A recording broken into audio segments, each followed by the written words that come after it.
La vidéo d'aujourd'hui va sans aucun doute changer votre état d'esprit pour le mieux. Mais avant de continuer, effectuons un petit exercice d'esprit. Vous souvenez-vous de votre dernière pensée avant de cliquer sur cette vidéo? Que vous vous en souveniez ou non, ne vous inquiétez pas. Cette vidéo n'est pas une question de jugement. C'est une invitation. Une invitation à éveiller en vous une puissance qui sommeille chez la plupart des gens. Le pouvoir de votre esprit et la maîtrise de vos pensées. À travers le prisme et la sagesse du stoïcisme, nous explorerons comment maîtriser votre esprit dans un monde où beaucoup luttent avec le leur. Et pour prouver à quel point c'est efficace et applicable, voici un défi pour vous. À la fin de cette vidéo, sélectionnez un principe stoïcien qui résonne le plus en vous. Pratiquez-le intensément pendant 2 semaines, puis partagez les résultats dans les commentaires. Vous serez surpris par la transformation qu'il apportera. Comme l'a dit Marc Aurèle, vous avez le pouvoir sur votre esprit, pas sur les événements extérieurs. Réalisez-le et vous trouverez de la force. Voyons maintenant comment exploiter la force mentale dont Marcus a parlé. Tu es prêt?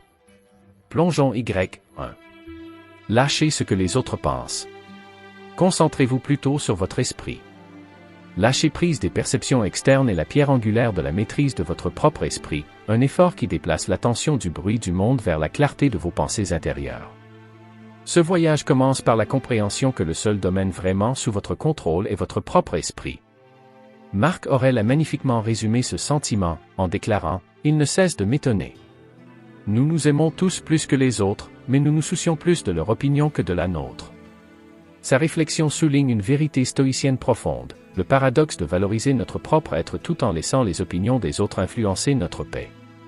Imaginez un scénario où chaque critique ou opinion non sollicitée sur vos choix devient un simple murmure contre le rugissement de votre conscience de soi.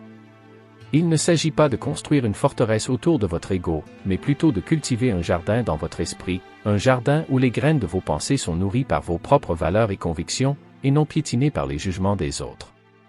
Le chemin vers la maîtrise de votre esprit implique d'élaguer ces influences externes, permettant à votre vrai moi de s'épanouir sans avoir besoin d'une validation externe. Prenons l'histoire d'un jeune artiste qui, bien qu'il ait montré un talent prometteur, s'est retrouvé paralysé par la peur de la critique. Chaque coup de pinceau était hanté par le spectre de l'opinion publique jusqu'à ce qu'il rencontre les principes du stoïcisme. Il a appris à ancrer sa valeur dans son propre jugement, à voir la critique comme de simples ondulations à la surface d'un océan profond d'assurance en soi. Alors qu'il se concentrait sur l'intérieur, son art s'épanouissait en une véritable expression de son monde intérieur, non teinté par la peur de la désapprobation. Son voyage illustre le pouvoir transformateur de se tourner vers l'intérieur, où se trouve la véritable maîtrise de l'esprit. Ce chemin n'est pas facile. Elle exige une vigilance constante contre la tendance humaine à rechercher l'approbation extérieure. Pourtant, c'est dans cette discipline que se trouve la liberté. En centrant votre attention sur votre propre esprit, vous adoptez le principe stoïcien de se concentrer sur l'interne plutôt que sur l'externe. La maîtrise de votre esprit ne consiste pas seulement à rejeter les opinions extérieures, mais à célébrer votre propre capacité de jugement, de résilience et de croissance. C'est l'essence du stoïcisme dans le monde moderne, une philosophie qui vous permet de naviguer dans la vie avec équanimité et force. 2. Cultiver la résilience émotionnelle. Un joyau ne peut être poli sans friction ni l'homme perfectionné sans épreuve, a déclaré le grand penseur stoïcien, Lucius Annaeus Seneca. C'est la philosophie qui motive la leçon numéro 2 sur notre voyage vers la maîtrise de l'esprit, en cultivant la résilience émotionnelle. Vous voyez, naviguer dans ce monde au rythme effréné s'apparente à l'exploration d'un sentier à la fois traître et aventureux où les frictions et les épreuves sont aussi inévitables que le lever du soleil chaque matin. En traversant ce sentier sans fin appelé vie, vous pouvez parfois vous retrouver pris au piège de vignes épineuses de difficultés, d'anxiété ou de chagrin. Il ne s'agit pas de signes de faiblesse, mais plutôt d'occasion de forger une résilience inébranlable. Les échecs éparpillés sur la carte de votre voyage ne sont pas de simples rebuts de déception, mais des leçons inestimables simplement déguisées en défaites momentanées. Puisant dans la force qui est en vous, transformez chaque difficulté en une opportunité de croissance. Nous comprenons que c'est plus facile à dire qu'à faire. On vous a donné une ascension périlleuse, et il semble naturel de s'effondrer sous son poids. Cependant, imaginez si vous deviez plutôt exploiter cette adversité et la sculpter pour en faire un tremplin vers le succès. Le courage et la persévérance qui maintiennent votre esprit indécourageable à travers de telles épreuves forment une résilience durable, une résilience émotionnelle. Construire une résilience émotionnelle s'apparente à forger de l'acier dans le feu. Prenons l'exemple d'un jeune entrepreneur dont la start-up a failli s'effondrer sous la pression économique. Chaque revers, rejet et échec était un coup porté à son esprit, mais il persistait, considérant chaque obstacle comme une leçon déguisée. Cet individu n'a pas seulement survécu à l'épreuve, il en est sorti plus fort, plus adaptable et avec une vision plus claire de la voie à suivre. Cette histoire illustre l'essence de la résilience émotionnelle, la capacité d'affronter l'adversité de front et d'en tirer de la force. Pour ouvrir la voie à la résilience émotionnelle, il faut d'abord maîtriser votre perception des difficultés. Le stoïcisme nous enseigne que les événements ou les résultats n'ont pas de bonté ou de méchanceté inhérente, mais c'est notre perception de ces événements qui suscite nos émotions et nos réactions. Cultiver la résilience émotionnelle ne signifie pas passer sous silence les déceptions ou supprimer la douleur, mais réaliser que vous possédez le pouvoir et la sagesse de les comprendre d'une manière qui encourage la croissance personnelle et la force intérieure. Embrassez cette sagesse, réalisez votre force et élevez le récit de votre voyage en devenant le maître de votre propre esprit. Utilisez le pouvoir de la perception. Vous marchez sur un chemin familier, un sentier de routine que vous avez emprunté d'innombrables fois auparavant. Soudain, votre pied glisse et vous vous retrouvez à trébucher, un moment de chaos inattendu dans votre journée autrement organisée. Mais que se passerait-il si vous pouviez vous entraîner à voir non pas le trébuchement, mais le pas inattendu? Cela fait écho à la sagesse stoïcienne d'Épictète, qui observait que les hommes ne sont pas troublés par les choses, mais par la vision qu'ils ont des choses. C'est là qu'intervient le pouvoir de la perception. La perception est notre fenêtre sur le monde, une lentille à travers laquelle nous interprétons notre environnement. Il est facile d'oublier que nous avons le contrôle sur la façon dont nous percevons notre environnement, en particulier en période de difficulté ou de confusion. Lorsque la vie vous jette dans des mers tumultueuses, cela ne signifie pas nécessairement que vous vous noyez. Cela pourrait simplement signifier que vous avez l'occasion d'apprendre à nager. Comme un capitaine chevronné naviguant dans une tempête, dirigez votre esprit vers des perceptions qui vous donnent du pouvoir plutôt que de vous vaincre. Par exemple, si votre présentation au travail ne s'est pas déroulée comme prévu, ne la percevez pas comme un échec. Au lieu de cela, voyez-le comme une leçon enrichissante qui améliore vos compétences et votre résilience pour les projets futurs. Cela ne signifie pas qu'il faille ignorer les difficultés ou passer sous silence les erreurs. Cela signifie les reconnaître sans les laisser définir votre valeur personnelle ou vos capacités. Pour vraiment maîtriser cet art de la perception, la patience et la pratique sont essentielles. La perception est similaire à un muscle. Plus vous exercez un contrôle sur elle, plus elle devient forte. Prenez l'habitude de remettre en question les perspectives négatives et de les remplacer par des perspectives stimulantes. En temps voulu, ce processus se transforme d'un effort occasionnel en une partie intégrante de votre état d'esprit qui contribue grandement à la maîtrise mentale. Il y a de la sagesse à choisir comment nous réagissons aux inévitables trébuchements et dérapages de la vie. En reconnaissant et en exerçant notre pouvoir de perception, notre lentille mentale, nous pouvons transformer les pierres d'achoppement en pierres d'achoppement vers le succès. Cela nous rappelle le dicton stoïcien, l'homme véritable se révèle dans les moments difficiles. Alors, quand les ennuis surviennent, considérez-vous comme un lutteur que le logo, comme un entraîneur, a associé à un jeune homme rude. Considérez chaque trébuchement comme un moment éclairant, vous permettant de devenir le maître de votre esprit. 4. Vivez selon la nature. Avez-vous déjà été dans une situation qui a forcé votre boussole intérieure à dévier de votre trajectoire? Un licenciement inattendu, la perte soudaine d'un être cher ou tout simplement un refus d'une candidature? Rappelez-vous les paroles de Marc Aurèle, la vie n'est rien d'autre que le changement, et le changement est le délice de la nature. Cela s'aligne avec notre 4e leçon sur notre voyage pour maîtriser nos esprits. Vivre selon la nature. La vie se nourrit de changements. Cependant, l'incertitude et le changement ne sont pas les ennemis de la tranquillité. Au contraire, ces changements inattendus dans les vents du destin nous offrent des occasions de nous adapter et de grandir. Face à un résultat inconnu, ne vous figez pas dans l'indécision et ne laissez pas la peur obscurcir votre jugement. Au lieu de cela, allez de l'avant, en sachant que le changement est intrinsèquement naturel. En nous alignant sur les flux et les reflux de la nature, nous pouvons naviguer avec sérénité dans les courants sous-jacents tumultueux de la vie.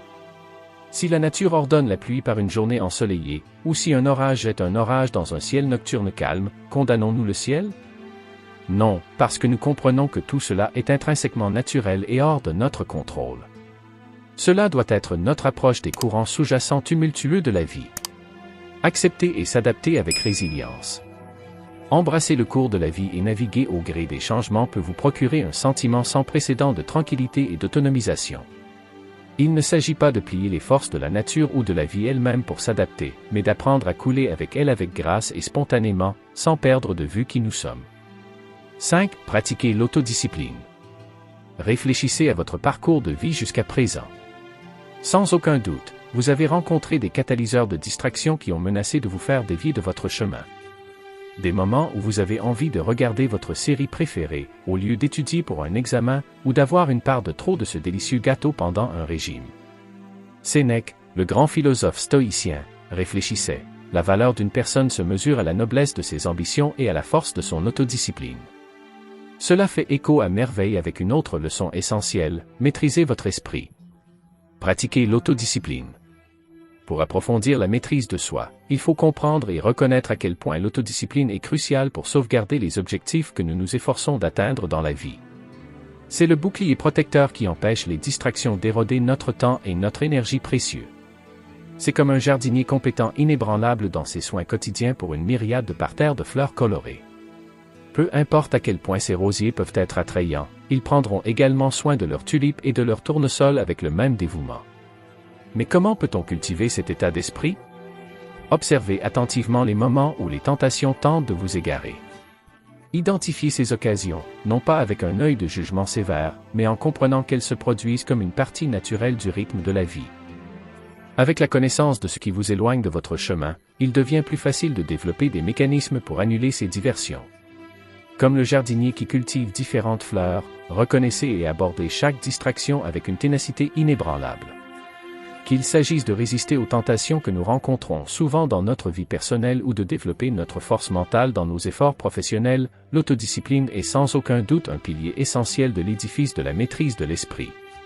Ainsi, lorsque les vents de la procrastination et de la tentation soufflent fort contre votre ferme résolution, souvenez-vous des sages paroles d'Épictète, aucune grande chose n'est créée soudainement. La pratique de l'autodiscipline n'est pas différente. C'est un voyage implacable impliquant une attention et des efforts constants. 6. Embrassez le moment présent. Avez-vous déjà regardé un coucher de soleil pour vous perdre dans les pensées d'un regret passé ou d'une inquiétude future, à tel point que la beauté du moment passe inaperçue? C'est un défaut trop humain d'être présent et pourtant absent, physiquement ici mais mentalement ailleurs.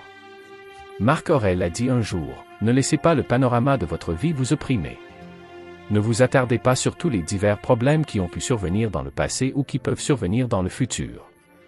Il suffit de considérer le présent et ce qui est capable de le rectifier. Nous devons nous efforcer de faire l'expérience de la vie telle qu'elle se déroule, moment par moment précieux. Chaque respiration que nous prenons, chaque sensation que nous ressentons devrait nous ancrer au moment présent. Rejetez les pensées d'un chapitre terminé dans le passé ou d'un futur chapitre non écrit, car elles volent la puissance et la beauté de vivre et de savourer le présent. Au lieu de cela, acceptez les expériences telles qu'elles se présentent. Exploitez votre énergie pour améliorer et savourer le présent plutôt que de ruminer sur des moments qui vous échappent dans l'immédiat. Le changement est inévitable et le temps n'attend personne. Elle ruisselle constamment entre nos doigts, nous laissant en équilibre sur une corde raide éphémère entre les souvenirs passés et les aspirations futures. Mais le vrai pouvoir de la vie réside dans cet équilibre délicat, dans la prise de conscience que c'est maintenant tout ce que nous possédons vraiment. Prélassez-vous dans chaque lever de soleil dont vous êtes témoin. Permettez-vous d'apprécier chaque compliment que vous recevez. Savourez chaque tasse de café que vous consommez. Immergez-vous dans chaque conversation à laquelle vous participez. Embrassez chaque parcelle du présent. Embrasser le moment présent n'est pas seulement une question d'acceptation passive. Il s'agit d'une immersion proactive. Il s'agit de célébrer chaque partie d'aujourd'hui sans laisser les ombres d'hier ou les incertitudes de demain ternir son éclat. Il s'agit de développer un appétit pour l'instant. Comme le dit si succinctement Sénèque, tout l'avenir réside dans l'incertitude. Vivez immédiatement. La maîtrise de votre esprit commence par la maîtrise de cet immédiat. Cultivez cette philosophie et émerveillez-vous par son pouvoir transformateur dans votre voyage vers la force mentale. Créez ou rejoignez une communauté qui soutient votre croissance. Imaginez un randonneur solitaire escaladant la plus haute falaise sur fond de bois sans fin. Bien que la vue d'en haut puisse être majestueuse, le voyage solitaire peut être étrangement silencieux et bien solitaire. Remplacez maintenant ce randonneur solitaire par un groupe d'explorateurs qui entreprennent le même voyage ensemble. L'épreuve semble soudain beaucoup moins intimidante, n'est-ce pas? Il fait écho à la sagesse stoïcienne durable de Marc Aurèle, qui a noté un jour que l'humanité est faite les unes pour les autres. Soit vous leur enseignez mieux, soit vous les supportez. C'est une leçon cruciale pour maîtriser votre esprit. Les communautés servent de cadre encourageant, fortifiées par des valeurs partagées et des objectifs communs. En vous associant à des personnes partageant les mêmes idées qui partagent votre vision de la croissance personnelle, vous amplifiez la force collective derrière chaque pas vers vos objectifs. Inspirez et être inspiré. Enseignez et apprenez. Motiver et être motivé. C'est le pouvoir d'une communauté édifiante. Sortons un instant du domaine métaphorique.